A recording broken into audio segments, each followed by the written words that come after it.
Consolidated na ang RFID system sa mga expressway sa Luzon. Pwedeng isang RFID account na lang ang gamitin para sa NLEX, NLEX Connector, SLEX, SCTEX, TPLEX at C5 Link. Gayon din sa Cavitex, Calax, MCX, Star Tollway, Skyway at NAIA Expressway. Paano ba makakuha ng One RFID sticker? Step 1. Mamili sa service providers kung AutoSweep o EasyTrip at mag-register sa kanilang website.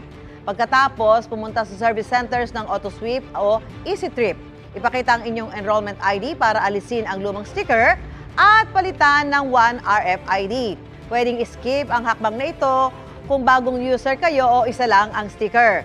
Step 3, pwede na mag-load sa inyong account at ma-enjoy ang hassle-free na pagdaan sa mga toll gates sa buong Luzon. Gusto mo bang mauna sa mga balita? Mag-subscribe na sa GMA Integrated News sa YouTube at tumutok sa unang balita.